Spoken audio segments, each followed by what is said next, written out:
So simulan natin dito mga idol, Gilas Pilipinas dumating na nga po sa bansang Saudi Arabia para sa kanila magiging laban sa FIBA Asia Cup. So ngayon mga kaibigan, kasalukuyan nagpa-practice ang ating national team at dinedevelop pa ang malakas na opensa at depensa ng Gilas Pilipinas. Ngayon, nakita naman natin halos available lahat ng mga player na inilagay po ni Coach Timko sa Final 12. At palalakasin po ni Coach Timko ang starting lineup.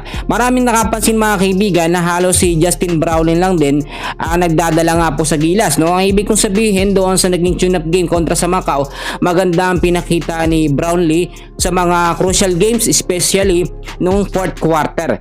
Pero ang mangyayari nito mga kaibigan, kontra po sa koponan ng Chinese Taipei, ay mas mabibigyan ng mahabang oras ang ating mga local player. Siyempre si Brownlee mga kaibigan kasama ho dyan, naturalized player natin.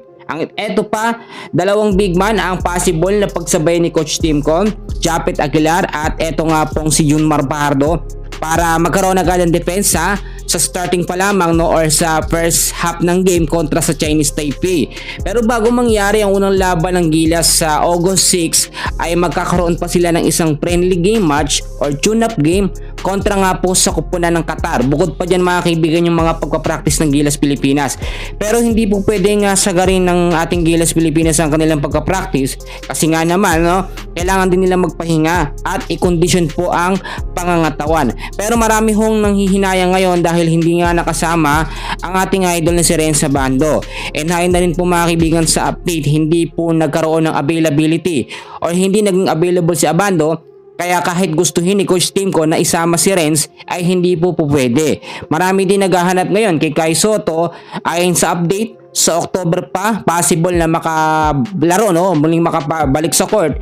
Ito nga po si Kai Soto, which is hindi naaabot dahil Agosto talaga ngayong buwan magsisimula ang FIBA Asia Cup. Bukod po dyan mga kaibigan, inaabangan din ng Gilas Pilipinas ang possible na dirty tactics or dirty games ng Chinese Taipei kontra sa ating national team. Kasi nga naman hindi naman ganun katangkaran ng kanilang mga player, so dadaanin nila sa matinding laban as sinasabi natin yung maduduming maglaro. Alam naman natin yung mga pagpa-foul, pwedeng pag-initan dyan si Brownlee para hindi po makapaglaro sa mga huling quarter. Possible yan, kaya mag-ingat dapat po ang ating national team.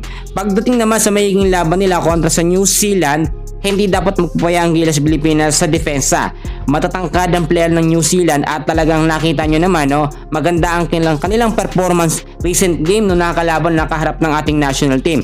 Tinalo man ang Gilas Pilipinas ng New Zealand doon, pero nung time na yon nandiyan si Kai Soto, dagdag depensa nga po sa ating national team.